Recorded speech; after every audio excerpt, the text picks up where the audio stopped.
Bem-vindos! Algumas notas rápidas antes de passar ao episódio. Está a partir de agora online o site oficial do 45 Graus, cujo link deixo na descrição deste episódio. Lá podem encontrar todos os episódios já publicados, bem como seguir a publicação de novos episódios e obter toda a informação relevante sobre o podcast. Façam uma visita. Neste site encontram também uma nova forma de apoiar o podcast. Para além da ligação ao Patreon, está agora disponível um botão que permite fazer um contributo pontual, no montante à escolha, através do PayPal. Como sabem, fazer este projeto independente representa um investimento grande de tempo e dedicação, e estas plataformas são uma forma muito fácil para qualquer ouvinte, se gostar do projeto, claro, se tornar patrono ou mecenas do podcast. Aproveito para agradecer a todos aqueles que têm apoiado este projeto. Passando agora ao episódio de hoje. Esta é a primeira de uma série de conversas sobre ideologias políticas, ou orientações políticas, se preferirem. A motivação para estes episódios vem de uma insatisfação minha, por sentir que devia haver mais conversas de fundo sobre a política e menos discussões sobre fediveres da política cotidiana. Decidi então gravar uma série de episódios sobre o tema. O meu objetivo é perceber melhor quais as ideias principais das ideologias políticas mais representativas e, sobretudo, quais as soluções que propõem para o mundo do século XXI. O objetivo é então o mesmo de sempre no 45 graus, compreender. No entanto, uma vez que em qualquer ser humano a visão política mistura um diagnóstico da realidade sobre o que é, com concepções sobre o que deve ser, estas últimas inevitavelmente subjetivas, não seria possível obter da conversa com um único convidado uma perspectiva imparcial. Nem seria, aliás, desejável tentar fazê-lo. Por isso, tomei a opção de alargar o leque de convidados e procurar conversar com um conjunto heterogéneo de pessoas com orientações políticas diferentes, excluindo os extremos, que possam conjuntamente dar uma perspectiva complementar e abrangente das diferentes filosofias políticas atuais. Isto, claro, sem nos esquecermos de que a visão de cada convidado é, e ainda bem, sua e pessoal, e não propriamente a posição oficial de uma determinada ideologia. Tentei agremiar um leque de convidados o mais diverso possível, mas com duas coisas em comum na minha perspectiva. Não só um posicionamento político conhecido e sustentado, mas também disponibilidade para um diálogo intelectualmente honesto e aberto. Ora bem, e se digo que nenhum convidado é portador de uma visão imparcial, o mesmo tenho, claro, que admitir em relação a mim próprio enquanto interlocutor destas conversas. Achei por isso que valia a pena começar, antes de passar ao som da conversa, por explicar-vos qual o posicionamento político de que me sinto mais próximo. É uma descrição um pouco longa, mas julgo que vale a pena. Nestas conversas que gravei, assumo um posicionamento político próximo do chamado liberalismo clássico. É, para mim, a formulação mais eficaz para chamar a atenção para aquela que continua a ser, para mim, a variável-chave em política e que não parece ter importância de vida em Portugal, a liberdade do indivíduo, sobretudo no que diz respeito às liberdades civis e à liberdade económica. Dito isto, na verdade, a ideologia que me é mais familiar é o chamado liberalismo social. É, aliás, este o bairro político em que sou normalmente colocado naqueles testes de bússola política que todos já fizemos na internet e que valem o que valem, claro. Em Portugal, o liberalismo social, sobretudo na tradição europeia com que mais me identifico, a britânica mais precisamente e de Stuart Mill em particular, não tem grande correspondência na tradição política. Um partido desta área tenderia a ficar um pouco à direita do PSD em questões de economia e perto ou à esquerda do PS em questões sociais e de costumes. E o que defende então o liberalismo social? Esta corrente é herdeira, lá está, do liberalismo clássico, na medida em que coloca a liberdade do indivíduo em primeiro lugar, mas acrescenta-lhe algumas nuances importantes. Por exemplo, socialmente é igualmente ou até mais progressista, já na economia é menos liberal e mais centrista, embora não deixe de defender uma menor intervenção do Estado na economia do que é típico no nosso país. Estas diferenças surgem porque há a preocupação do liberalismo clássico com as chamadas liberdades negativas, isto é, a ausência de limitações externas sobre a vida de cada um. O liberalismo social junta, sem retirar o papel principal às primeiras, a preocupação com as chamadas liberdades positivas, como o direito à educação, por exemplo, que só podem ser completamente asseguradas por via da intervenção do Estado. É que não basta dar ao cidadão liberdade económica, liberdade de expressão e liberdade para viver como entende. É também preciso garantir que esse cidadão está em posição de poder usufruir, sem restrições, dessas mesmas liberdades. Porque um pobre iletrado ou uma pessoa doente, por exemplo, de pouco vão servir a liberdade económica, a liberdade de expressão ou a liberdade sexual, por muito que sejam garantidas naquela sociedade. Estes princípios do liberalismo são então as fundações da minha maneira de ver a política, pois colocam em primeiro lugar o respeito pela liberdade do indivíduo e, portanto, promovem também a possibilidade de progresso social e, não menos importante, defendem a consciência da responsabilidade pessoal de cada um de nós.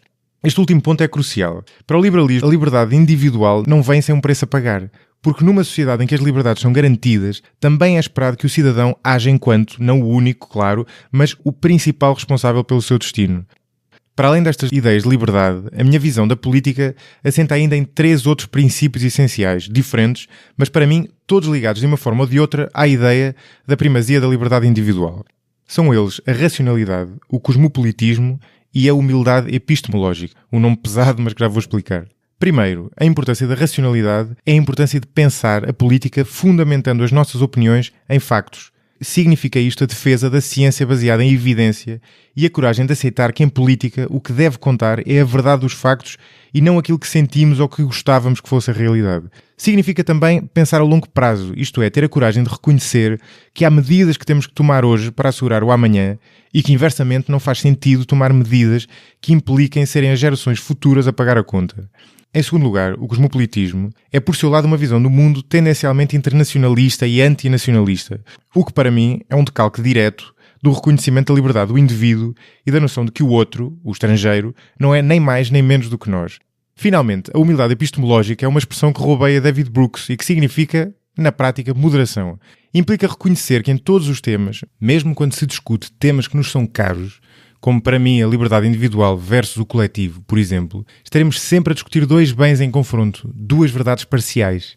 Podemos, naturalmente, achar que um vale mais do que o outro, mas não nos devemos nunca esquecer de que existe este trade-off em qualquer escolha. É esta noção de que a política é um confronto de verdades parciais, junta-se o facto de reconhecer que a realidade é tão, mas tão complexa e incerta que não podemos nunca presumir sermos os donos da verdade. Por isso temos a obrigação de pensar 2 vezes antes de propor medidas drásticas. É de resto, sobretudo, por causa destas limitações a que nenhum de nós é imune, que a democracia e o debate político são tão importantes, porque permitem confrontar perspectivas e, mais do que garantir a escolha certa hoje, assegurar que mais cedo ou mais tarde as escolhas erradas serão corrigidas. Estes 3 princípios que enunciei, a racionalidade, o cosmopolitismo e a moderação, assim como a defesa da liberdade individual que lhes está subjacente, nunca estiveram completamente implementados, naturalmente, longe disso, mas hoje estão especialmente sob ameaça, sobretudo pelos populismos tanto de esquerda como, mais ainda, de direita. Por exemplo, a nova era da chamada pós-verdade é uma verdadeira entrada a pé juntos sobre a racionalidade científica. O regresso em força da xenofobia e do medo do que é diferente, por seu lado, representam a antítese do multiculturalismo. E a moderação é hoje cada vez mais rara num debate político cada vez mais extremado em muitos países, não tanto em Portugal, felizmente. Ao mesmo tempo, o princípio de que a liberdade do indivíduo deve prevalecer sobre uma lógica de grupo está também ameaçado pela nova onda de justicialismo social e de censura recriminatória sobre o que se diz e as palavras que se usam, um movimento supostamente progressista, mas que ameaça tornar-se exatamente no seu oposto, e que já agora choca também de frente com a racionalidade e, sobretudo, com o mínimo de humildade epistemológica. Nestes tempos interessantes, parece-me, portanto, cada vez mais importante não só que cada um defenda os princípios em que acredita, mas, sobretudo, que se promova o diálogo e a troca de ideias e, o mais possível, o debate. Foi isto mesmo que tentei promover com estas conversas. Espero que gostem. Depois deste longo introito, está na altura de anunciar o primeiro convidado. É ele, Adolfo Mesquita Nunes, que se assume politicamente como, nas palavras do próprio, próximo do liberalismo clássico. Significa isto que eu e o Adolfo temos uma visão política relativamente próxima. Talvez não na intensidade, mas pelo menos no sentido da orientação política. Foi uma coincidência, mas acaba por ser uma maneira engraçada de começar esta série. Julgo que resultou numa conversa bem interessante em que deu para ir ao fundo desta filosofia política sem eu deixar de tentar, quando achei necessário, de fazer de advogado do diabo. Adolfo Mesquita Nunes é advogado, foi deputado e secretário de Estado do Turismo no governo PSD-CDS e é atualmente vice-presidente do CDS e vereador da Câmara da Covilhã. Militante de um partido político de direita, tem um posicionamento particular em matérias de costumes para aquela área política. Fez parte, por exemplo, da campanha pelo sim ao aborto e apoiou o casamento entre pessoas do mesmo sexo. Deixo-vos então com a primeira conversa desta série sobre política. Espero que gostem. Algo aqui que não foi propositado da minha parte, embora possa parecer, que é... Eu acho que estou a começar esta série... provavelmente com a pessoa de todas aquelas com que eu irei conversar, que está mais próxima do meu próprio posicionamento político. Embora tenhamos de certeza muitos pontos de divergência. Com certeza. Mas é quase uma coincidência, não acontecerá sempre. Ainda assim, quer dizer, há pontos de diferença e há, como tudo é uma tensão entre valores diferentes, eu próprio tenho várias dúvidas e, portanto, é interessante fazer advogado do diabo. Mas se calhar começava era por te perguntar o seguinte, até eu próprio não tenho a certeza disso. Tu definir-te-ias como o quê? Como uma espécie de... Defino-me como liberal clássico. Eu estou muito confortável com a classificação de liberal clássico, e estar confortável com a classificação de liberal liberal é já de si um gesto radical, porque o conceito liberal foi contaminado ao longo das últimas décadas e dos últimos anos, mas eu continuo a achar que é aquela definição que melhor me caracteriza, embora nunca tenha pretendido, nem pretenda, esgotar o conceito, nem sequer assumir-me como o único representante ou o mais autêntico representante ou o mais genuíno representante do liberalismo. Acho que... Até porque isso é a antítese do liberalismo. É a antítese do liberalismo e é uma antítese em que muitos liberais caem. Eu gosto de dizer que aproximo muito do liberalismo, porque a frase aproximar-me já me defende dos ataques dos guardiões do templo, não é? Aqueles que estão sempre a definir quem é que é o verdadeiro liberal e quem é que não é. Eu digo aproximo-me, o que significa que dá sempre espaço de manobra para dizer que, ok, eu estou próximo, não tenho necessariamente que cumprir com os requisitos todos. Até porque a ideia é a pessoa ter, quer dizer, não é caber dentro de uma matriz, é reconhecer-se maioritariamente numa determinada matriz, mas não está preso por ela, não é? Se não cais no... Sobretudo quando estás na política, porque quando estás apenas na esfera do pensamento e quando estás apenas a elaborar teoricamente ou filosoficamente, eu consigo compreender que tu procures a pureza, não é? A pureza e que te queiras de alguma maneira identificar com ela. Eu costumo olhar para o mundo e tentar perceber em que é que as minhas ideias podem ser úteis no mundo e não ao contrário, tentar adaptar o mundo às minhas ideias. E por isso, muitas das vezes, há que ceder, há que contemporizar, há que consensualizar. O que é para mim importante, a prova dos 9, se quiseres, é que nunca perca o fito, nunca perca o objetivo, nunca perca para onde é que eu quero chegar e que cada contemporização que eu faça, eu tenha a plena noção de que a estou a fazer e que não me iluda e dizer, não, ser liberal também é isto. Não, eu estou a contemporizar porque é necessário para conseguir aprovar isto, é necessário para que esta reforma não seja revertida daqui a 2 anos. Eu tenho escrito muito sobre esta noção de moderação porque me parece que ela neste momento é radical. Acho que há pouca gente neste momento a definir-se como moderado e aliás acho mesmo que a palavra moderado tem um sentido muito pejorativo na nossa vida política e é pena. Bom, Portugal tem uma tendência para a moderação púria ou moderação por defeito que não é necessariamente boa. Ou seja, tu podes ser radical nas posições que assume, radical no sentido de não teres receio de as assumir e tu não és tu em particular. Uma pessoa pode sê-lo e depois ter a capacidade de fazer compromissos. Né? São duas coisas que não são mutuamente exclusivas. Para algo que é muito típico na vida política portuguesa, que é a ideia do pacto de regime e da consensualização. Eu costumo sempre dizer isso, eu não me interessa um pacto de regime se o pacto de regime for mau em si. O consenso à volta de uma má ideia não serve para nada, não vale por si. Eu quero deixar isso bem claro. Quando falo em contemporização ou quando eu falo em consensualização, falo em que estamos a caminhar para um mundo cada vez mais binário e cada vez mais polarizado, em que cada um dos lados acha que tem que demonstrar a sua virilidade atacando e fazendo um combate moral contra o outro lado. Não estou a dizer que é isso que acontece em Portugal, não acho que seja isso, mas acho que é aquilo que está a acontecer no mundo. Estamos a caminhar para extremos. E quando alguém aparece a dizer eu não me consigo identificar com o extremo, nem mesmo o extremo que provém do meu lado, é visto como alguém fraco que está a ceder ao lado de lá. E eu não gosto de ceder nos meus princípios, mesmo que seja para enervar as pessoas do lado contrário. Sim. Bom, então está confirmado, eu também me definiria como liberal clássico, portanto confirma-se essa proximidade, embora haja depois aqui provavelmente algumas diferenças. É interessante explorar e sobretudo o meu objetivo com este episódio também é, independentemente dessa questão, desse diálogo ou desse debate, dessa troca de ideias, é também perceber o que é que distingue esquerda e direita, sobretudo na tua concepção. Se calhar é interessante começar por aqui. Tu, suponho que partilhes da minha visão, como um liberal clássico hoje em dia, partilha quase inevitavelmente da visão de que a definição da orientação política através do único eixo é limitada, não é? No sentido em que tu te sentirás de direita em algumas coisas e de esquerda naquilo que se convencionou chamar de esquerda noutras, como seja, por exemplo, questões de costumes ou questões sociais. Qual é então o teu modelo? Tu partilhas daquele modelo com 2 eixos, que tens o eixo económico e o eixo social, / de costumes na outra dimensão, ou tens alguma alternativa? Ou seja, qual é o modelo, sendo que nenhum modelo obviamente é perfeito, é sempre uma limitação, mas qual é para ti o modelo que explica melhor? O conceito de direita ou de esquerda vai variando consoante a tua geografia, a tua história política. Vai variando, mas desculpa interromper-te, normalmente tem características em comum. Não, é verdade, é verdade. Mas um liberal chega a essa bifurcação, se tu quiseres, através de um valor que é transversal, ou pode ser transversal aos dois, que é o valor da liberdade. E levando muito a sério o valor da liberdade, cultivando-o, tu, de facto, parece-me que em distinções muito clássicas de esquerda e direita, como aquelas que vigoram cá, tu vais ter, em determinadas matérias, aproximações a pessoas de esquerda. Que estão nos antípodas daquilo que tu pensas, noutras matérias também de liberdade. E, portanto, eu diria que a classificação de liberal é melhor aplicada numa outra bifurcação que não esquerda-direita, entre uma sociedade aberta, livre, em que a liberdade é um valor primordial, fundacional, e uma sociedade mais fechada, que procura proteger-te das liberdades dos outros, que procura proteger-te da concorrência, que procura proteger-te daquilo que te desafia. E, portanto, entre uma sociedade aberta, se quiseres, e uma sociedade fechada.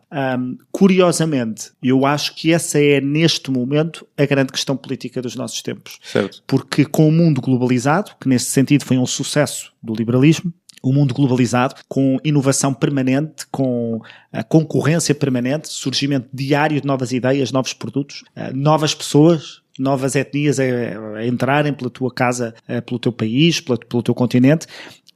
A pergunta que temos que nos fazer é como é que nós lidamos com isto? Como é que nós lidamos com o novo, com aquilo que nos desafia, com aquilo que nos interpela? E então aí eu acho que há duas divisões que se fazem e que são duas divisões que são transversais.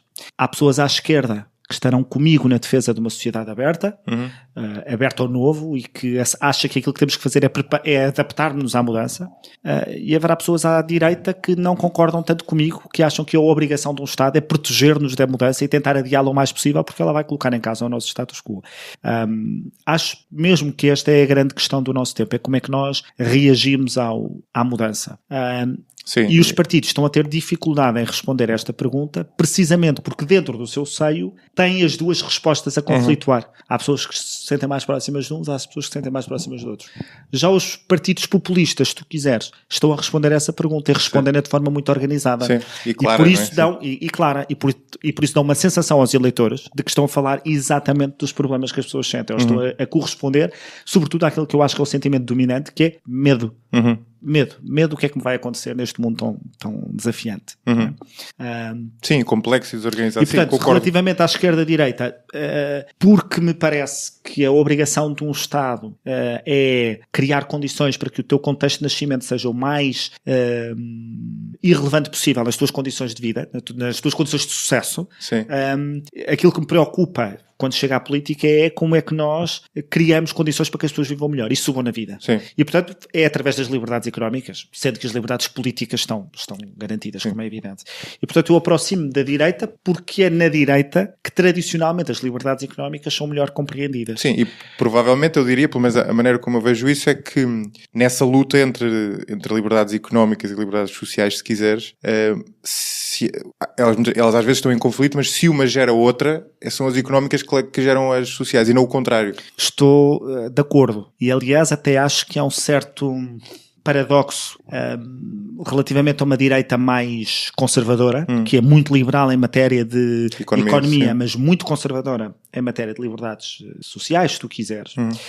É que o valor de família tradicional que nós hoje temos, pai, mãe, casados, gerando filhos e numa comunidade de amor, é um fenómeno muito recente. É um fenómeno que só foi possível por causa do capitalismo. Só a partir do momento em que não foi preciso ter os filhos a trabalhar e em que houve prosperidade para que a família pudesse usufruir dos filhos e que pudessem olhar para uma dimensão mais espiritual da sua própria existência, é que foi possível começar a criar-se uma comunidade de amor na família e não uma unidade de trabalho. Certo. Sim, o casamento romântico é uma criação... E a mulher deixou de ser um instrumento do seu marido, que é quem tinha que pedir autorizações por tudo e mais alguma coisa, e isto acontece paradoxalmente porque houve crescimento, progresso, riqueza. Foi isso que permitiu que as pessoas começassem a olhar para dimensões da sua vida. Esta ideia de que temos de ser felizes na vida e que temos de alcançar algo que nos realize é muito recente. Só existe a partir do momento em que a Revolução Industrial depois permitiu que houvesse esse espaço. Claro, o individualismo, aliás, eu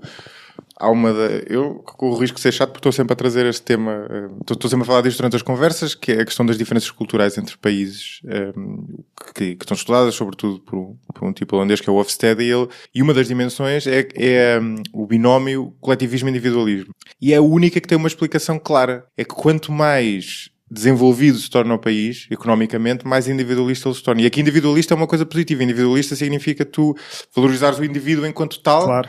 Significa, por exemplo, tu teres empatia tanto para com aquelas pessoas que te são próximas, como para com aquelas que te estão distantes, que é uma coisa que numa sociedade coletivista não existe. Numa sociedade coletivista estás preocupado com o teu coletivo, com a tua...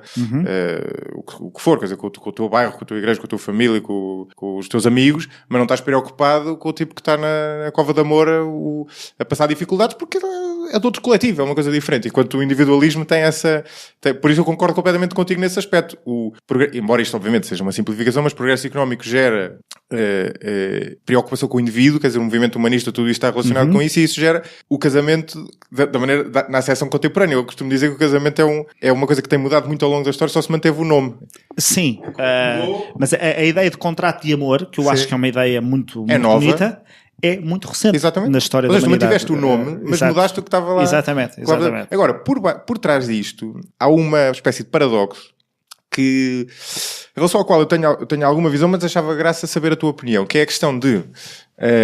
muito bem, nós concordamos nesta espécie de prevalência da liberdade, quer dizer, no fundo neste posicionamento meio ambivalente em relação a este eixo que existe hoje em dia, mas aconteceu alguma coisa no século XIX, ou seja, no pós-Revolução Francesa, em que este liberalismo clássico ficou perdido no meio e tu tiveste uma recomposição do espectro político em que tiveste uma esquerda e uma direita que são diferentes em diferentes países. Nos Estados Unidos é diferente porque é mais para a direita do nosso ponto de vista, e no Reino Unido também em certo sentido, em França é um modelo mais parecido com o nosso, a Alemanha tem as suas especificidades, mas para todos os efeitos tu tens normalmente partidos à esquerda que defendem igualdade e uma abertura social, e partidos à direita que são normalmente defendem uma abertura económica, mas são mais conservadores socialmente. Com cambiantes há diferença. Agora, tende a haver este clustering, né? Tende a haver este clustering entre estas duas posições, em relação ao qual quem se reconhece mais no liberalismo clássico fica meio perdido. Mas é um facto que ele tende a acontecer. Porquê é que tu achas que ele tende a acontecer? Porque essas pessoas não são liberais. Têm uma visão meramente instrumental ou utilitarista da liberdade. Mas a minha pergunta não é essa. A minha pergunta é,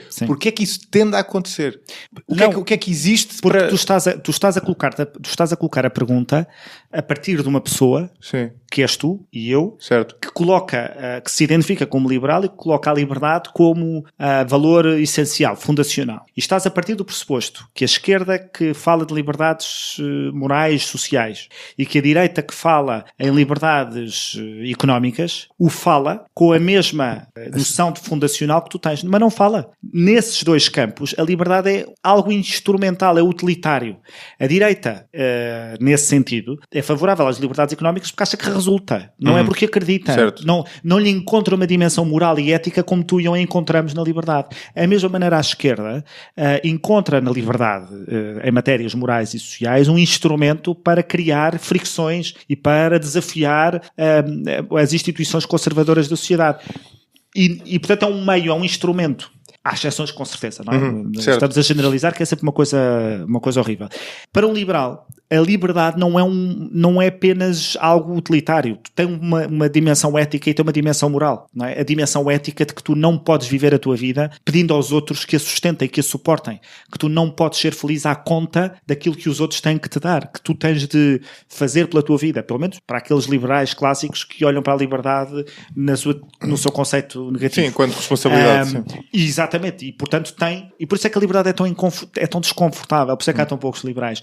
Porque é muito fácil olhar para a liberdade na sua dimensão positiva, que quase se confunde com direito, mas raros são aqueles que conseguem olhar para a liberdade na sua dimensão negativa, porque ela tem uma enorme dose de responsabilidade, e a responsabilidade é uma coisa que há muita gente que não gosta. Portanto, mas tentando responder à tua pergunta, eu acho que essa direita e essa esquerda não são verdadeiramente liberais, portanto têm um conceito de liberdade que é meramente instrumental ou utilitário. O que ainda assim, se ele for adotado e der resultado, ótimo. Como é que um liberal chega? Bom, eu nunca tive crises existenciais a esse respeito. Achei sempre que o meu espaço era na direita. E fui para lá que fui. E é lá que tenho estado. E muitas das vezes perguntam-me o que é que tu fazes no CDS quando tens valores de liberdades individuais que não são inteiramente partilhados com a esmagadora maioria dos militantes ou eventualmente da maioria dos eleitores do teu partido, e eu costumo dizer sempre isto. No CDS, nunca ninguém me impediu de votar como quis. Eu duvido muito que no Bloco de Esquerda me deixassem votar a favor de uma privatização. O que dá conta... de facto de que eu estaria mal era nem em partidos de esquerda, porque o que aliás faz sentido que o Bloco de Esquerda não tivesse nas suas fileiras alguém a votar a favor de privatizações só porque está a favor do casamento entre pessoas do mesmo sexo, não é? E também o casamento entre pessoas do mesmo sexo, para dar este exemplo, foi legislado em 2010, até 2010 o PS negava-o. Portanto, só a partir de 2010 é que o aceita. O que significa que todos os partidos vão fazendo as suas evoluções e vão mudando. Estou confortável no meu espaço político, nunca senti problemas com isso. Agora, admito que gera uma crise existencial que nos faça perguntar, mas afinal qual é o nosso espaço? E por isso há muitas vezes a tentação de vamos então criar o nosso espaço, vamos criar um partido liberal, vamos criar... Ou então não vamos ficar em espaço nenhum. Ou então não vamos ficar em espaço nenhum, que eu acho que é um desperdício para os liberais, porque os liberais têm muito a dar à sociedade. Sim, percebo o que queres dizer. A única reserva que eu tenho em relação à explicação que tu deste quer dizer, é uma reserva que se calhar é um bocadinho cobarde em certo sentido, mas tem que ver com o facto de, ao dar essa explicação, no fundo dizer a esquerda, a maior parte da esquerda e da direita não são verdadeiramente liberais no sentido em que a liberdade não é um fim em si mesmo, mas sim um meio, a pessoa está a ser também um bocado condescendente, né? Está a dizer, aqueles tipos, no fundo eles não são verdadeiramente liberais. Estás a perceber o que eu quero dizer? Mas pode ser verdade na mesma. Sim. Por isso é que eu digo que está uma certa cobardia. Não quero ser mal entendido. Não quero ser mal entendido, não quero mesmo nada ser condescendente. Acho que ninguém tem que ser liberal e, portanto, um conservador não tem que ser liberal, um socialista não tem que ser liberal. O que eu acho importante, e acho mesmo, até porque considero que a existência de partidos liberais é quase um oxímono, certo, que haja liberais espalhados nas várias formações políticas e que possam ou servir de travão para coisas que não interessam ou servir de impulsionador para reformas que sejam importantes. Devia haver mais liberais e acho um erro aquelas pessoas, acho um erro não, cada um faz o que quer, mas para mim é um erro a ideia de que eu vou para um partido quando o partido estiver pronto para me receber. Concordo, isso não existe em lado nenhum. Repara, a tua própria existência é forçada, tu não és trazido apenas quando a tua família está pronta para te receber, tu não tens uma única palavra a dizer sobre esse assunto, tu chegas, nasces, nada é assim e portanto acho que é uma visão que muita gente tem, mas é uma visão altamente comodista. Sim, eu partilho disso, já só para fazer um apontamento antes disso. E isso que tu disseste é interessante porque eu acho que ser liberal nesta acessão que nós estamos a falar é realmente muito contraditório com a natureza humana, no sentido em que nós o que procuramos instintivamente é segurança. Segurança que no sentido de o mundo é tão caótico, não é? Aquilo que te rodeia é tão caótico, a tua vida, a vida dos outros, a interação com os outros, que o mais normal é tu procurares segurança e não uma espécie de abertura total. A abertura, essa espécie de abertura, evolutivamente, por exemplo, é muito difícil ver como é que isso embora seja boa para a sociedade em geral, mas para o indivíduo é difícil uma pessoa desejar isso. Mas repara, num contexto em que tu és minoritário, a liberdade pode ser provavelmente o valor que mais segurança te dá. Isto é, que num contexto minoritário, seja ele qual for, estamos a falar, pode ser minoritário étnico, minoritário cultural, minoritário religioso, de orientação sexual, o que tu quiseres. É a segurança que te dá a liberdade de tu poderes viver como queres, independentemente de tu não cumprires com a norma maioritária. Por isso é que eu digo muitas vezes que é um desafio interessante para os católicos, que durante décadas, porque eram maioritários, pelo menos maioritários social e culturalmente, nessa sua dimensão, que puderam sempre, através do Estado, organizar a sociedade, eles vão com o tempo tornar-se cada vez mais liberais. Porque como essa maioria do ponto de vista social e cultural se está a esbater, aquilo que mais lhes vai garantir a possibilidade de viverem como querem, de educar os seus filhos como querem e de poderem ser e exercer a sua fé como querem, é precisamente no regime liberal que lhes diga cada um vive como quer. Porque senão eles têm que passar a chave à próxima maioria que vier. E se a próxima maioria que vier for agnóstica ou ateia, eles vão ter que lhes passar a chave que eles um dia tiveram e quiseram impor aos restantes. Portanto, eu concordo inteiramente que a segurança, por isso é que eu falei de medo ao princípio da nossa conversa, eu acho que o medo é o sentimento dominante. Eu acho que o medo é muito mais o motor do que E isso tu tens de conseguir, quer dizer, os políticos liberais têm de conseguir responder a este medo. Sim. E tem que inspirar segurança. E acho que aquilo que os populistas fazem, queres que te diga, se eu tivesse de identificar um traço em comum, era precisamente a noção de segurança. Não só segurança... Sim, não é só física. É matéria criminal, não é? Porque há países onde é essa a grande questão, a criminalidade, e portanto segurança no sentido de temos um líder que sabe onde vai, que nos vai proteger e que vai pôr os interesses do nosso país em primeiro lugar. Isto é muito comum a populistas de esquerda ou de direita. Alguém que vai defender, no matter what, e com todas as suas forças, contra toda a gente, os nossos direitos ou as nossas... E que sabe o caminho, não é? Que não há... Não tem dúvida. Por exemplo, isto tem paralelos com a nossa própria vida. Tu imagina que tu ponderas todas as decisões do teu dia. Hoje, durante o resto do dia, tu vais ponderar todas as decisões que vais fazer. Vou de carro, não vou de carro, como peixe, como carne. Isso vai-te criar vais ficar altamente desconcertado, vais ficar quase infeliz, porque a necessidade de ter que ponderar tudo gera-te uma insatisfação em si mesmo. O que nós fazemos, no fundo, é ter uma espécie de atalhos e tentamos ponderar, mais ou menos, mas aquilo que achamos mais importante. Como sociedade acontece um bocado a mesma coisa. Quando há uma sociedade com pessoas muito diferentes, em que tu vês posições a serem defendidas publicamente muito diferentes, estilos de vida muito diferentes, há uma espécie de reação natural no sentido de ser compreensível, não quer dizer que seja correto a grande parte da população, a querer alguém que lá está, que simplifique, que saiba o caminho, que diga, ok, eu sei que é ABC, independentemente do que ele está a dizer fazer sentido, não é? Por isso é que essa abertura é contraditória com a nossa natureza. Mas um liberal pode dar essa segurança. Pode dizer que vai organizar a sociedade através da não organização e que é possível criar instrumentos sociais. Sim. Que a sociedade tem instrumentos para se organizar. Até porque não é contraditório com a existência de instituições... Nada, pelo contrário. Pelo contrário, exatamente. Não há nenhum... Vamos lá ver, não há nenhum. Os liberais acreditam profundamente naquela que é a organização espontânea da sociedade e, portanto, que a sociedade se vai organizando e vai criando corpos intermédios onde as pessoas, com liberdade sempre de sair, concedem parte da sua liberdade para não terem que se chatear com determinados assuntos. Mas é engraçado que quando houve eleições em França, e em França claramente, não sei se nos Estados Unidos, mas penso que sim, entrevistavam as pessoas que iam votar na Le Pen e que iam votar no Trump, e entrevistavam muitos portugueses porque é que iam votar na Le Pen. E era muito comum aquela coisa de as pessoas dizerem, não, eu não concordo com N coisas dela. Não, eu sei que não concordam. Sim. Mas era sempre a liderança. A sensação de que protetora, esta ao menos não vai condescender em nada.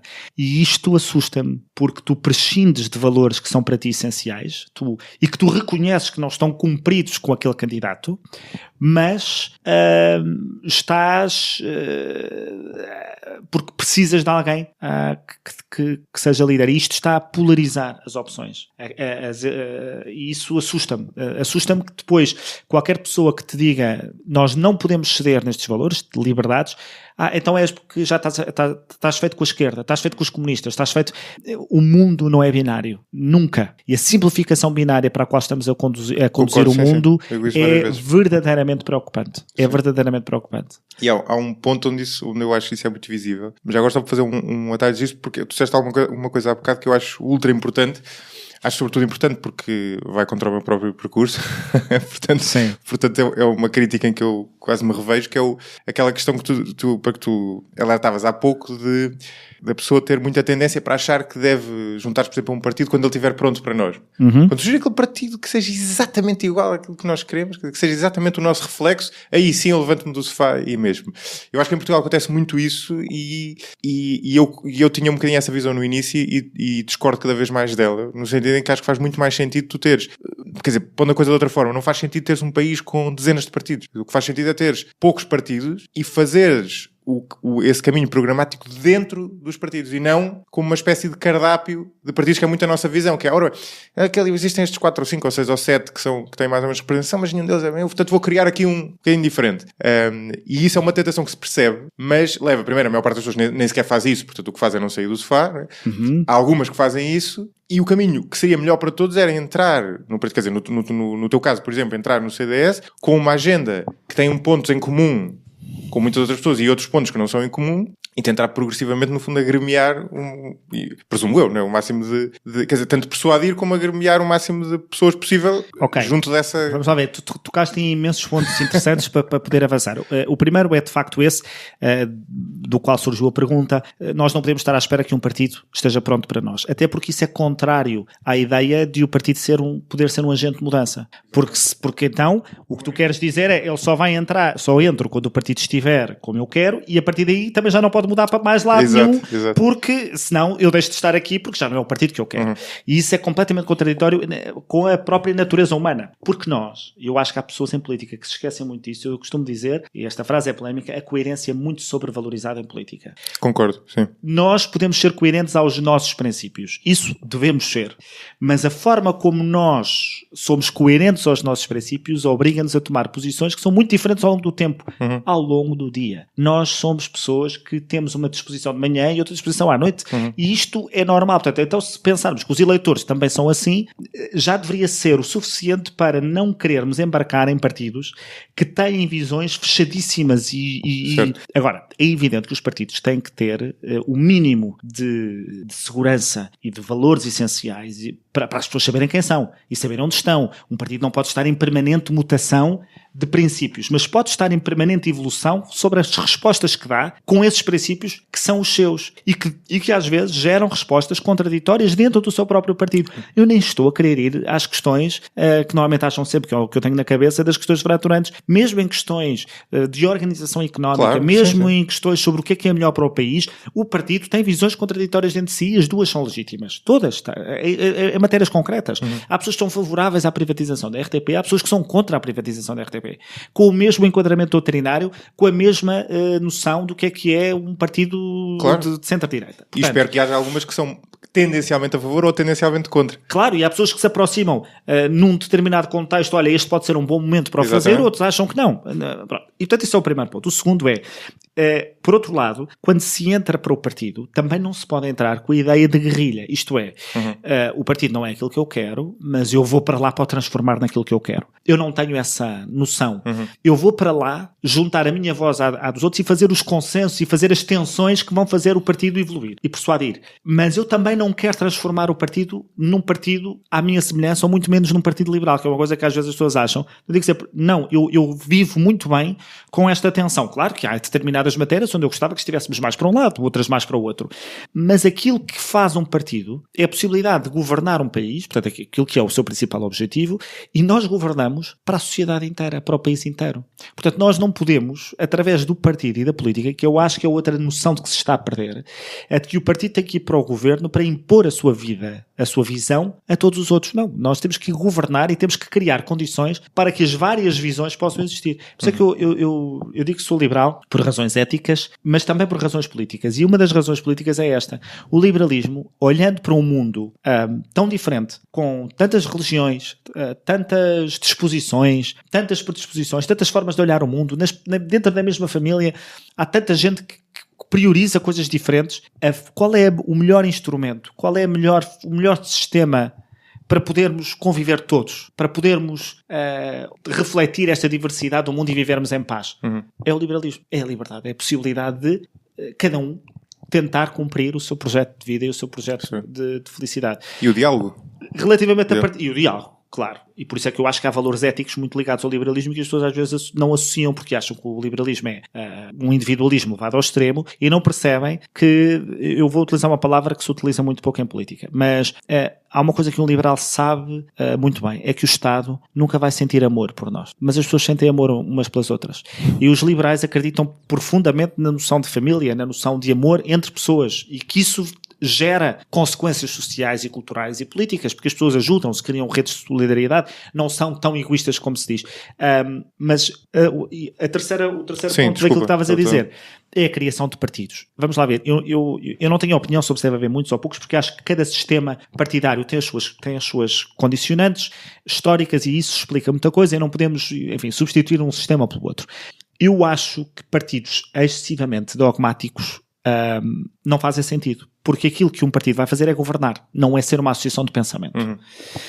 E vai governar para o país todo, vai ter que ceder, porque nunca vai ter a maioria muitas vezes, vive numa ordem global onde vai ter que lidar com outros governos de outras cores e, portanto, quem vai para um partido a achar que nunca vai conspurcar-se em nada, então está enganado, porque estamos constantemente a ter que, por contingências, sem termos que abandonar as nossas convicções, a ter que lidar com realidades com as quais não estamos eventualmente de acordo. Mas um partido que hoje surja para representar uma corrente ideológica é um partido que tende a ser muito mais dogmático do que deveria. Porque ele vai procurar ocupar um espaço que não existe, acham eles, e vai começar a entrar no campeonato do quem é que é o verdadeiro X, liberal, socialista, o que quiseres, a ideologia que tiver.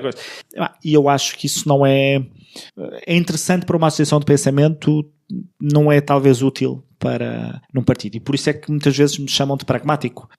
E sou. Em tudo na vida, sou muito pragmático e nisto também. Sim. Bom, já tem uma série de coisas interessantes. Eu fico em relação a esta última, tenho algumas dúvidas, no sentido que percebo o que tu queres dizer. No caso particular deste liberalismo clássico, acho que até era o único espaço onde era passível de abarcar mais um partido. Embora... não, claramente, desde que não seja um partido, que a única coisa que queira fazer é vir dogmaticamente representá-lo, certo. Porque às tantas, dentro de ti próprio, dentro do próprio partido, começam discussões um bocado absurdas. Por exemplo, eu quero reduzir o IRC para 6%. 6%, tu devias era 0. Não és um liberal a sério, porque se fosse um liberal a sério não devia haver IRC. Para dar um exemplo caricatural. Claro. E as pessoas, algumas delas, minhas amigas, que estão a formar partidos liberais, que não se ofendam comigo, mas eu já lhes disse isto a eles. Mas, portanto, claramente o liberalismo é um espaço que está para ser ocupado, verdadeiramente, por um partido que possa fazer do liberalismo a sua inspiração, mas não o princípio e o fim da discussão política. Sim. Isso estou de acordo. Acho que por trás disso, por isso é que eu digo que o liberalismo tem um caminho difícil e é um bocadinho contraditório à nossa natureza.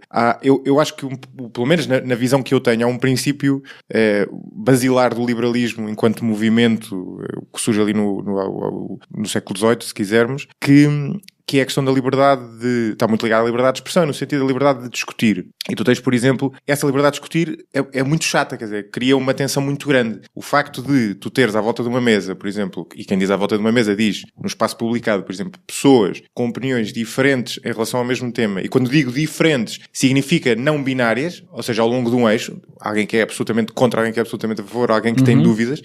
Isto cria uma tensão que é muito desagradável e, portanto, tu tens dois caminhos para fugir desta tensão. Ou tens o caminho, ou entras numa questão binária de dois extremos em que acabas por escolher um, que é um bocadinho o populismo, ou então tens outro caminho que é um bocadinho mais simpático, mas que eu não acho brilhante também, que é um bocadinho o nosso caminho português, que é dizer, sim senhor, há esta tensão, portanto o que nós vamos fazer é ser mais ou menos moderados, né? Aqui mais ou menos a meio e tal, ligeiramente para aqui, ligeiramente para ali, criamos aqui uma espécie de consenso e não se volta a falar do assunto porque isto é uma chatice. Eu percebo isso. Eu tenho pensado muito e tenho até escrito sobre isso, sobre a moderação. E escrevi um artigo há pouco tempo cujo título era Os moderados são os novos apátridas. Porque acho mesmo, o artigo tem que ser completado porque pode dar eventualmente essa impressão de que eu estou a aparecer como aquele tipo que quer os pactos de regime, os consensos, e não é nada disso, porque talvez o meu artigo, quem o lê à luz portuguesa pense isso, mas o meu artigo é à luz global, e acho que tu vês nos fenómenos das eleições brasileiras, como tu vês nos fenómenos das eleições francesas, como estás a ver na questão catalã em Espanha, estamos a polarizar de tal forma que os polos estão a levar as pessoas moderadas atrás. Há um artigo que eu cito nesse artigo meu, da Anne Applebaum, né, de Atlantic, que ela fala sobre a polarização. E ela conta a passagem do ano que teve em 99 na Polónia, com um grupo de amigos de direita como ela, para o mercado, admiradores da Thatcher, do Reagan, entusiasmadíssimos com o futuro e com a União Europeia e com a liberdade de circulação e etc.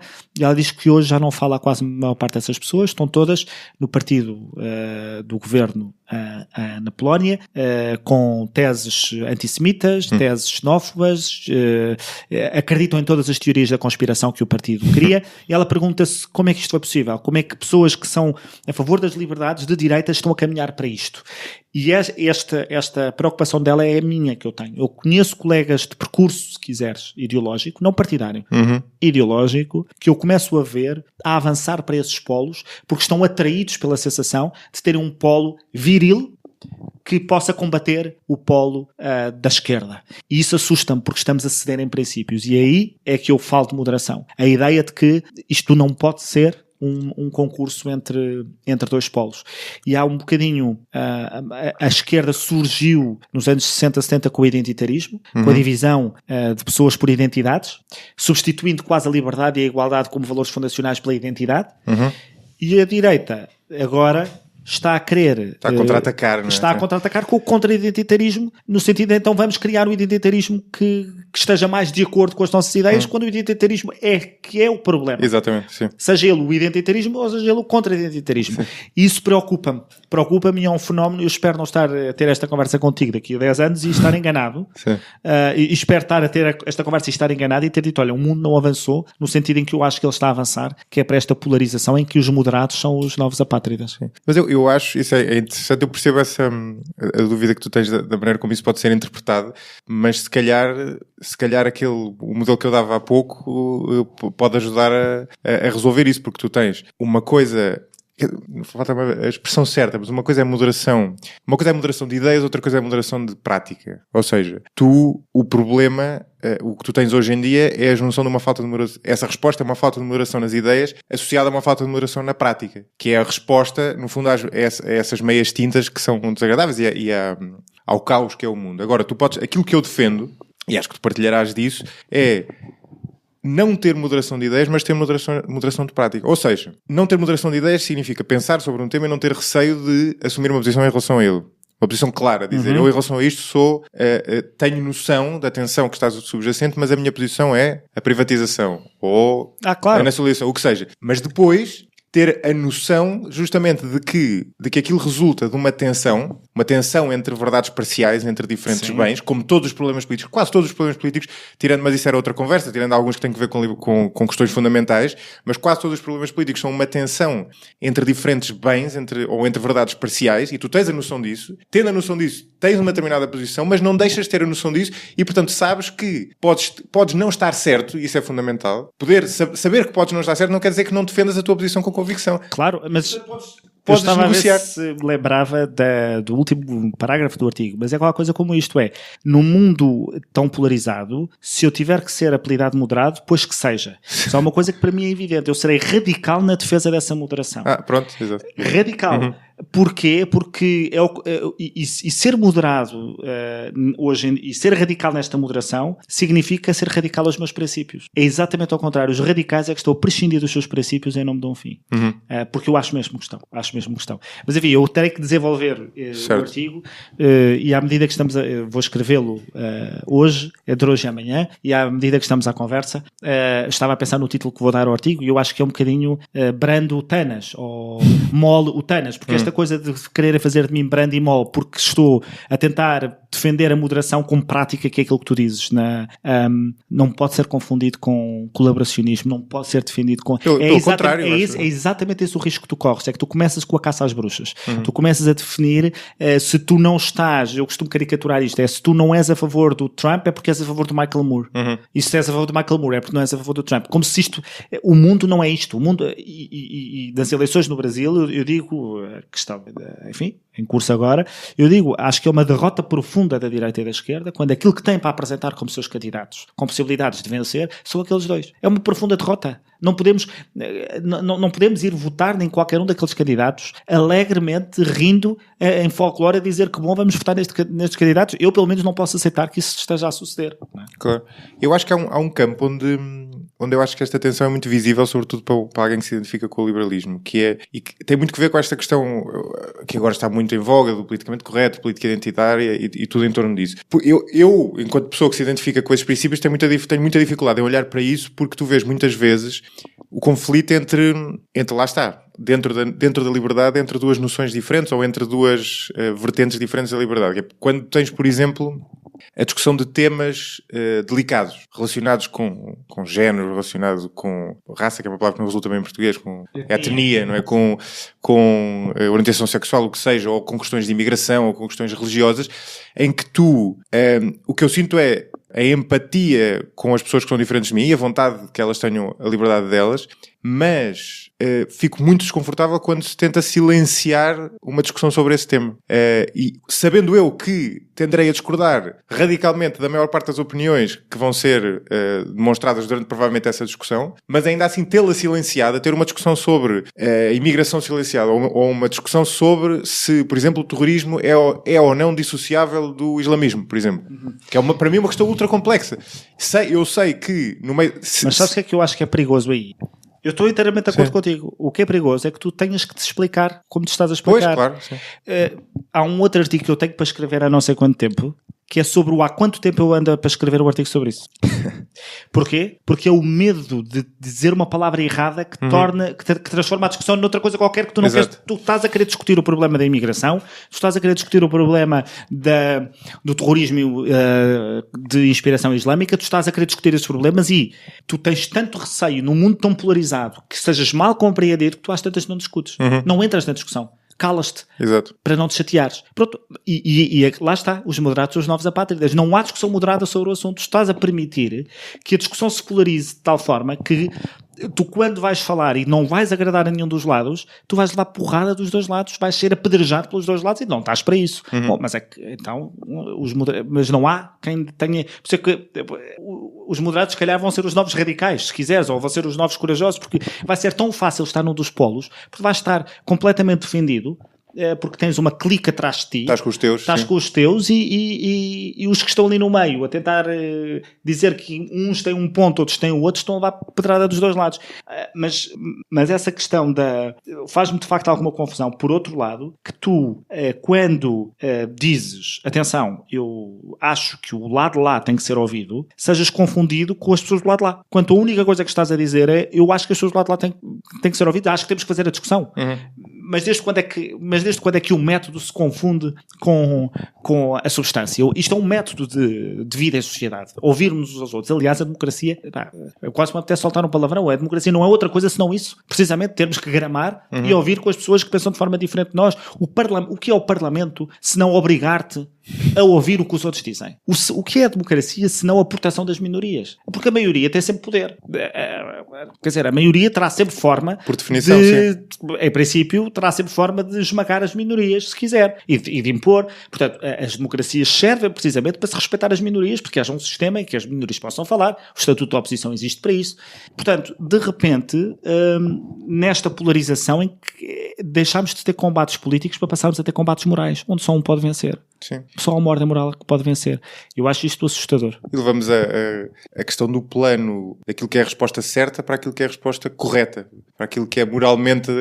É que às tantas é isso. Sim. É que às tantas é isso. E obrigas o eleitor, portanto, obrigas as pessoas que estão aliadas desta discussão, que está nas elites, não é? Elites entre aspas. Sim. Mas quando depois isto são as únicas respostas políticas que lhes são oferecidas, obrigas as pessoas a escolher. E, portanto, obrigas as pessoas a radicalizarem-se, a terem que tomar partido por uma de duas. E eu, enfim, tenho que elaborar mais sobre este tema porque acho que é um tema do futuro. Sim, eu também acho. E é outro complexo. Quer dizer, eu mesmo eu próprio não tenho pensado muito sobre isso e não tenho uma resposta definitiva, até porque isto mistura uma série de coisas, ou seja, tem muitas causas. Agora, aquilo que me preocupa e que eu noto é que tu, ao silenciares, o que tu estás a fazer é a negar o diálogo a pessoas que tenham uma posição ligeiramente diferente da ortodoxia. Ou por outro, estás a negar o diálogo àqueles que tenham uma posição radicalmente diferente da ortodoxia, mas também àqueles que tenham uma posição ligeiramente diferente. E o que isto faz é que aqueles que tenham uma posição ligeiramente diferente da ortodoxia, os únicos que os ouvem são aqueles que têm a posição radicalmente diferente. Ou seja, são os extremos. Uma pessoa que... Sim, eu estou a perceber. Não sei se estás a perceber, se calhar é um bocadinho conceptual demais, mas estou a perceber o que queres dizer. São as consequências desta binarização, se tu quiseres. É um bocadinho o que acontece, não é? Aquela história do Brasil, tipo dizer, mas alguma vez mais de metade dos brasileiros são fascistas? Claro que não, não é? Claro que não.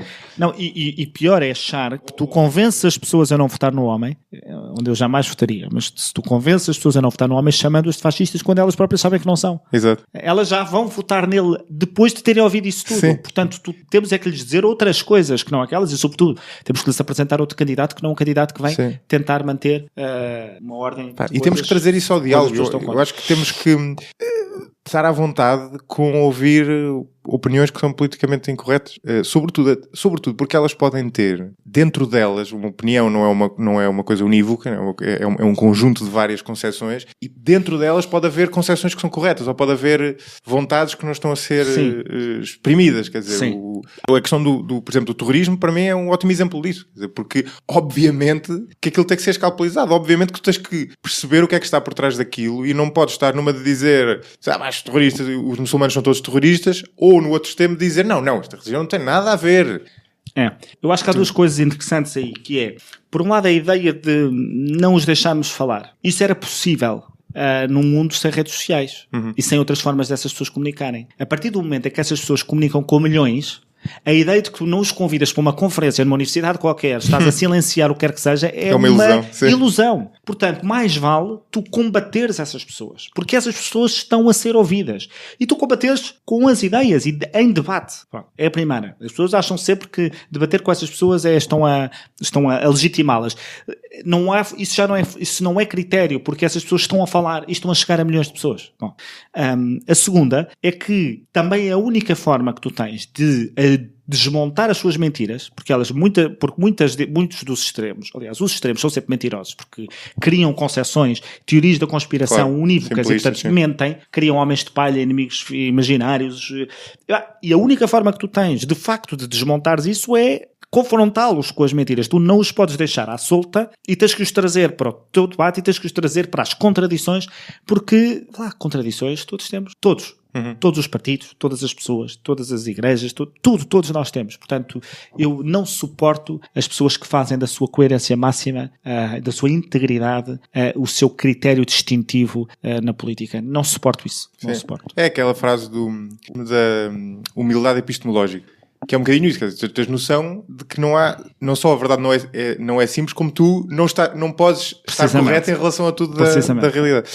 Eu queria atalhar aqui para falar dos pontos que acho interessantes, porque nós até agora tivemos mais ou menos a falar daquilo que estamos de acordo, embora de problemas grandes, o que significa que vale muito o brainstorming, mas eu achava também interessante tentar explorar, estando eu a falar com alguém de direito economicamente, só isto já é bom, tipo em Portugal poder dizer que tu és de direito economicamente e o interlocutor dizer que sim.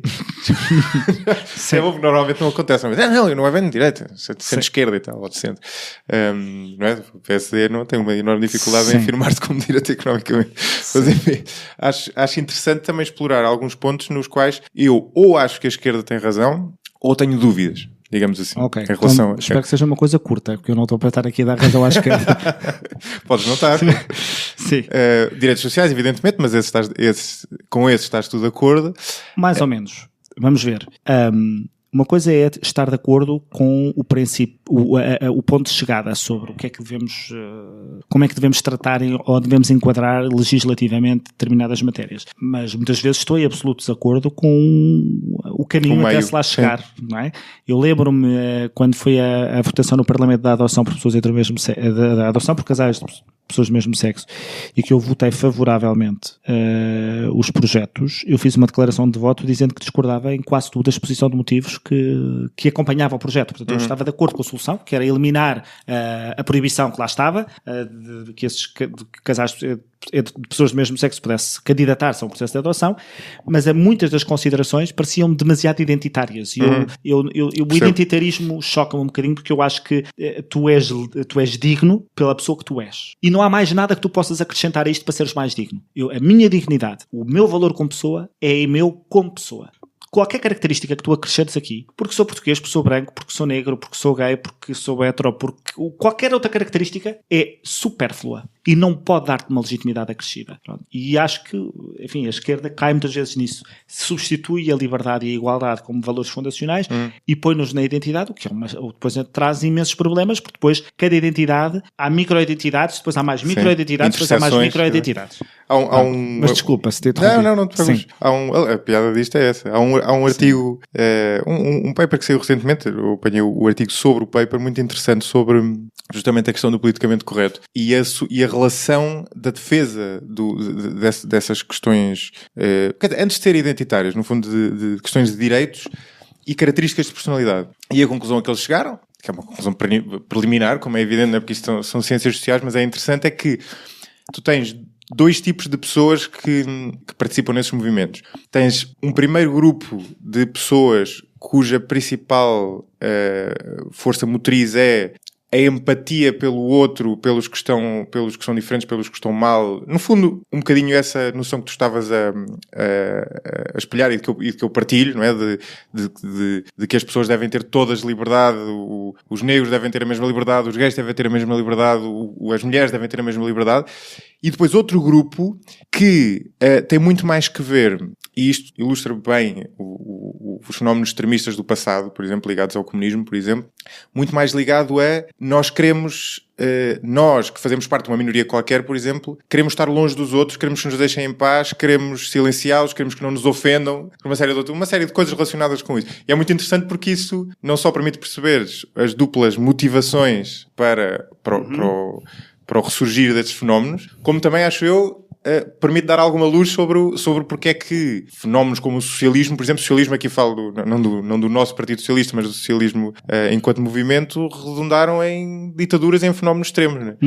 Eu achei muito interessante isso, por acaso. E há uns artigos do Tony Judt sobre identitarismo muito interessantes também, e onde ele de facto convoca para as consequências do identitarismo na forma como nos estamos a organizar socialmente e como estamos a expulsar a liberdade como critério e a igualdade entre pessoas, e que nos estamos a categorizar a todos e as consequências que isso está a ter, e de facto depois legitima entre aspas, ou provoca o tal contra-identitarismo, que é, então agora também quero fazer uma marcha hetero, agora também quero fazer a marcha do homem branco, que é uma coisa também verdadeira, é tão absurda, é absurda, porque apesar de tudo há uma parte de reivindicação de direitos que envolve ativismo, que envolve marchas e que envolve chamar a atenção e que envolve provocar, que é uma coisa que às vezes as pessoas que estão confortáveis com a sua vida não se conseguem perceber de que elas estão confortáveis com a sua vida, portanto elas não precisam fazer marchas nenhuma. Ainda bem que tu tocaste nesse ponto. Ainda bem que tocaste nesse ponto, porque essa era uma das perguntas que eu te queria fazer. A esquerda, uma das vantagens que eu vejo na esquerda, e sobretudo que eu vejo nos movimentos de esquerda, em comparação com a predisposição liberal para abraçar as mesmas liberdades ou os mesmos movimentos no abstrato, é essa mobilização que estavas a falar. Por exemplo, a direita tem-na na igreja, ou tinha na igreja. Tem um mito agregador, no fundo. Tem uma instituição que agrega. A esquerda consegue tê-la em muitos destes movimentos. A direita, no sentido do liberalismo clássico, eu acho que muitas vezes, até por ser individualista, falta-lhe esse lado mobilizador. Contra mim falo, estás a perceber? E é uma coisa muito típica agora, não é? Que temos um governo de esquerdas e onde tantas vezes legislam de forma que seria suscetível de provocar manifestações na rua se fossem legisladas por governos de direita, e a direita não se mobiliza e não se movimenta. Mas isto tem várias explicações. Uma delas, eu não vou pôr o pé em rama verde porque não tenho como demonstrar isto. Mas muitas das manifestações consideradas espontâneas em Portugal não têm tudo deserto espontâneo. Portanto, os partidos de esquerda estão infiltrados, entre aspas, com toda a legitimidade, em milhares de movimentos associativos. São eles que os criam. Eles são, quer dizer, eu lembro-me de, às vezes temos a ver a mesma pessoa, que é um militante de um partido de esquerda, é também o presidente da Comissão de Utentes, não sei do quê, mais da Associação dos Amigos do Bairro, não sei do quê, e portanto tu vês que é o partido que está claramente a criar aquelas associações para depois as dominar. E, portanto, a esquerda ocupa a rua em Portugal. Ocupa a rua de forma bastante mais eficaz do que a direita. Talvez porque a direita, pelo menos numa certa parte mais individualista, tenha mais dificuldades em fazer isso ou não tenha tido estratégia para o fazer. O que não acontece quando começas a ter organizações mais populistas, essas sim começam a utilizar as táticas comunistas, se tu quiseres, de organização de satélites para poderem depois criar à sua volta uma pseudo-legitimidade que não tem, porque aquilo é tudo as mesmas pessoas. É o partido, mas transvestido, ou a organização que for, transvestida de milhares de outras organizações. Exatamente, porque justamente conseguem ter esse mito agregador, e essa noção coletivista de um grupo que consegue agir. Eu acho este é um tema que me preocupa, até porque acho que é um bocadinho o dilema do liberal, numa acessão mais lata. No outro dia estávamos a falar em day off do Tiago Cavaco e da conversa que eu gravei com ele, e uma das coisas que eu percebo, sendo ateu ou agnóstico, independentemente da definição, em relação à religião, é a questão de que uma das características da religião, independentemente do mito que está por trás, é que é agregadora e permite agir, e permite criar valores comuns a partir dos quais tu podes agir e podes ter uma moralidade assente naquilo. E eu acho que para um liberal esse é um grande desafio, não é? Porque se tu és racional, não é? Se questionas, se tens uma visão até abstrata em certo sentido, não é? Uma visão teórica, depois é difícil mexer-te, porque nós movemos-nos pelas emoções, não é? É verdade. Agora foi um bocado meta agora. Não, mas é verdade. As emoções são essenciais. É como nos movemos e o sentido de voto das pessoas é motivado por emoções. As ideias estão lá, com certeza, mas são as emoções. É a emoção que tu transmites como líder. Por isso é que há pouco estávamos a dizer que a gente não concorda com a Le Pen e vota nela porque as emoções que ela transmite, que eu posso achar abomináveis, fazem sentido para aquelas pessoas, mesmo que elas não concordem com as ideias. Sim. Portanto, as emoções são, de facto... no fundo, as pessoas sentem-se parte de algo maior, não é? E por isso eu tenho dito que a direita tem um problema histórico de não conseguir converter a sua mensagem, a sua política em algo mais inspiracional. Eu acho que a última pessoa a fazê-lo foi a palavra inspiracional, sim. Sim, que não existe, acho eu. E aspiracional, que é outra que existe, que eu ponho, mas ponho sempre em itálico. A última pessoa que eu acho que a direita conseguiu fazê-lo foi a Thatcher, porque o fez precisamente com a noção que fazia sentido na altura de empowerment. E, portanto, quando ela fala do capitalismo popular, tu podes ser dono da tua própria casa, tu podes ser dono de ações de uma empresa pública, tu podes lutar por ti. Houve ali algo de inspiracional, que a direita em Portugal não tem tido. Eu costumo dizer, as contas certas não entusiasmam um espargo. Não há ninguém que saia de casa para votar em contas certas, a não ser que se viva num momento de tal instabilidade, que foi o que aconteceu, em que de facto isso é um valor por si próprio. Mas quando estamos em tempos de aparente normalidade, podemos ver se estamos ou não, mas em aparente normalidade, isso não motiva ninguém para votar. Motiva talvez um alemão. Sim, talvez um alemão. Mas um português não motiva muito. Não, isso é verdade, embora eu por acaso até... Eu sei que tu és um grande fã da Thatcher, mas eu até daria mais o exemplo do Reagan. Ou do Reagan. Acho que a memória dele sobreviveu melhor do que a da Thatcher. Se calhar discordas, enquanto tu... Não. Discordo porque acho que tens talvez... Discordo porque acho que a do Reagan é tão mal vista como a da Thatcher. Lá. Assim, achas? Acho. Quer dizer, agora quando veio o Trump, tu podes sempre... Repara... O centrista americano dir-te-á... Olha, lembro-me de ver o Fareed Zakaria, por exemplo, a dizer isso. Que ele, obviamente, tenta posicionar-se... O Fareed Zakaria é um tipo que é jornalista... Sim. Não estou a explicar, não é para ti, é para quem nos está a ouvir. É jornalista da CNN e ele... tenta lá está a posicionar-se mais ou menos a meio, equidistante, e obviamente tem sido muito difícil nos últimos tempos, não é? Porque ele vai passando cada vez mais por um democrata, e ele diz, até provavelmente com essa intenção, mas explica que quando foi para os Estados Unidos foi na era Reagan e que ele era um grande fã do Reagan e das políticas dele. Eu acho que no Reino Unido tu dificilmente ouvirías o mesmo em relação à Thatcher. Talvez. Não é? Enfim, eu acho que o Reagan na Europa é tão mal visto como ela. Ok, de acordo. Então, é tão mal visto como ela. Nos Estados Unidos não, mas é tão mal visto como ela. Porquê? Porque um e outro... porque nos Estados Unidos a mensagem do Reagan casava melhor com a realidade política. Quer dizer, casa melhor com a declaração de independência dos Estados Unidos. A transformação que a Thatcher fez foi uma transformação mais profunda em Inglaterra, porque o próprio Partido Conservador era um partido que ela considerava socialista e de esquerda. Os seus governos, ela chega a líder dos conservadores dizendo: houve governos nossos que aumentaram mais os impostos que os governos de esquerda. Isto não faz sentido.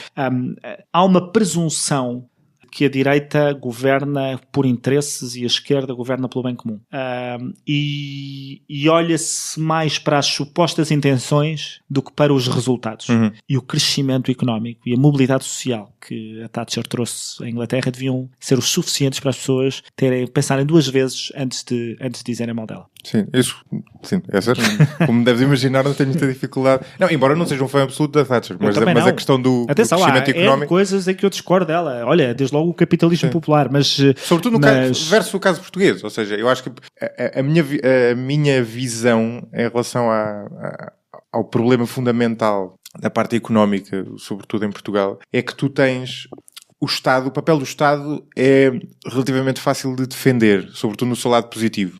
Ou seja, o lado para dar os exemplos mais óbvios, e para alguns dos quais que eu até gostaria de que tivéssemos tempo para discutir, porque eu até concordo com eles. A questão da educação, a questão da saúde, o papel do Estado aí. O papel da iniciativa privada é muito mais incerto. Esta palavra de incerteza é fundamental, ou ambíguo, se quiseres. Ou seja, tu não sabes o que é que vai dar e os benefícios vão tardar a manifestar-se, não é amanhã. Se o Estado intervier, o resultado é sentido amanhã. Se tu deixares a iniciativa privada funcionar, mas repara, aquilo vai demorar a ação do Estado, o seu resultado, se for mau, é mau para todos. Todos por igual sentem o resultado. Mas eu concordo completamente com isso. E um resultado, uma ação privada, pode ser mau para aquela esfera em que essa ação se faz sentir. Mas isto seria outra conversa. Os resultados que o Estado tem não são, muitas das vezes, não se recomendam. Mas isso é outra discussão. Sim.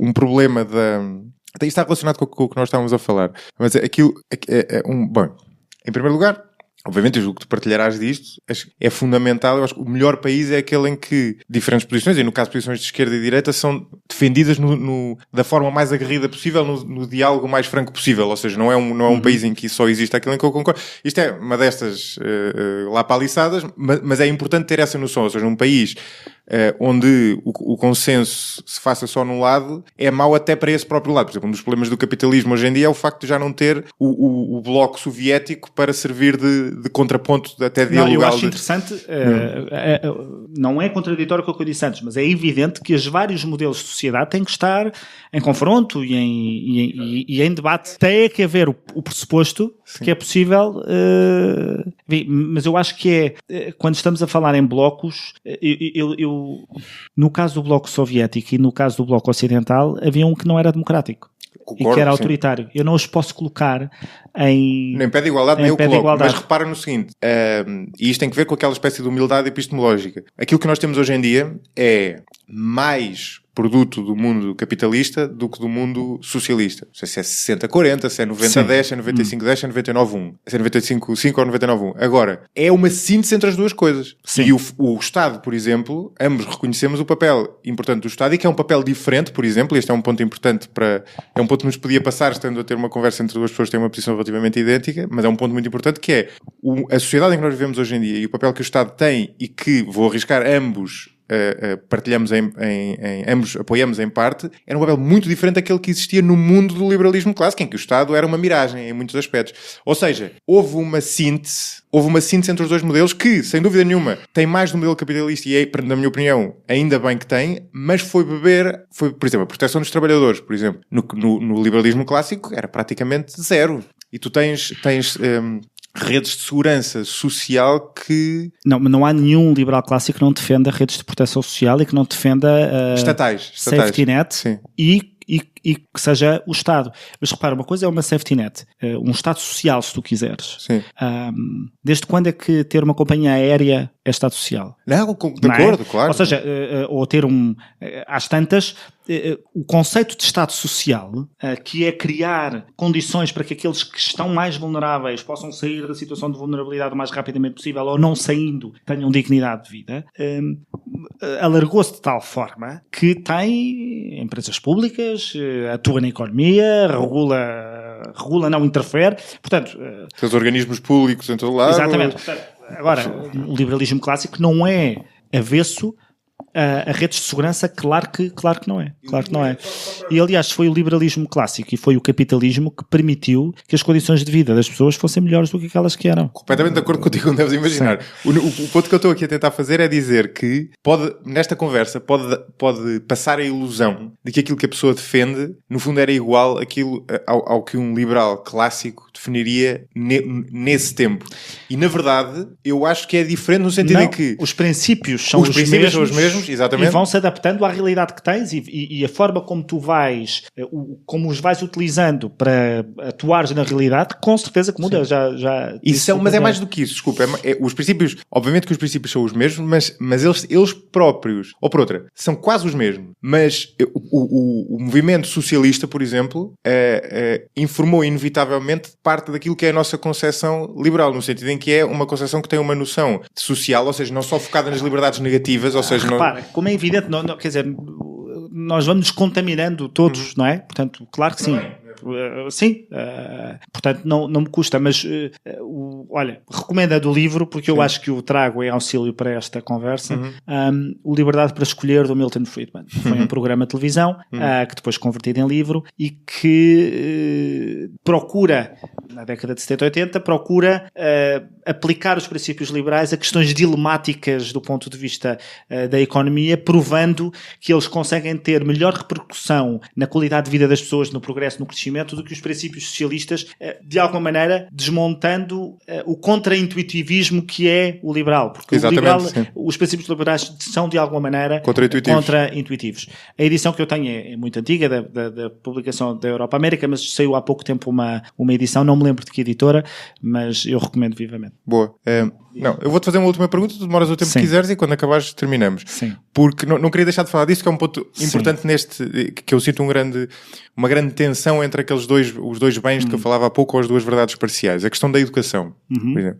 Na educação tu tens, por um lado, a questão, de um lado, enquanto liberal, eu sou sensível à questão da liberdade de escolha e de tu poderes escolher para onde é que os teus filhos vão estudar, por exemplo. E, por outro lado, igualmente fundamental, a questão da iniciativa privada na condução da escola estar muito associada à inovação, à falta de inércia, por aí em diante. Por outro lado, a questão da igualdade de oportunidades. Ou seja, de tu quereres que possa haver mobilidade social por as pessoas terem, por um miúdo. Percebes? Percebo. Onde é que como é que tu fazes como é que quadras este círculo? Mesmo num sistema público, 100% público, que não é o que eu defendo, mas mesmo num sistema público, 100% público, tu tens que criar instrumentos de liberdade, de autonomia, de descentralização das decisões, de adaptação dos currículos às realidades locais. E nada disso acontece sequer num sistema público. Portanto, mas qual é o que tu defendes? Eu acho que... Podes ter dúvidas, não é? Podes-me dizer que não tens... Não, eu acho que não consigo conceber um sistema de ensino, sistema nacional de ensino, se tu quiseres, ou de educação, que não tenha componentes de liberdade de escolha privada. Não consigo conceber. E não consigo conceber que alguém possa ser prejudicado por escolhê-las e não consigo conceber que a educação privada seja apenas para os privilegiados que o podem. E a concepção que se tem em Portugal é que os privados existem apenas para substituir o Estado quando ele lá não está. E, portanto, tem um papel meramente supletivo, altamente dispensável no dia que o Estado quiser. Não é a minha visão. Essa visão permitiu a criação dos contratos de associação, que é um instrumento imperfeito de liberdade de escolha, do meu ponto de vista. E, portanto, suscetível de críticas. Mas mesmo dentro da área socialista, tu tens que criar e insuflar o sistema de autonomia e de liberdades de escolha que nós não temos neste momento, o que significa que tu perpetuas pobreza, não dás igualdade de oportunidades. E, portanto, quando me dizem que o sistema público garante automaticamente tudo isso, eu estou em profundo desacordo. Sim, até porque é paternalista, na última análise. Bom, Rodolfo, muito obrigado. Obrigado, eu.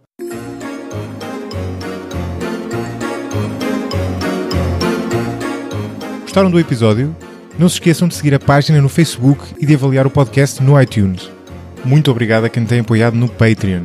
Em particular, ao Gustavo Pimenta, ao João Vítor Baltazar, ao Salvador Cunha, à Ana Mateus, ao Ricardo Santos, ao Nelson Teodoro e ao Paulo Ferreira.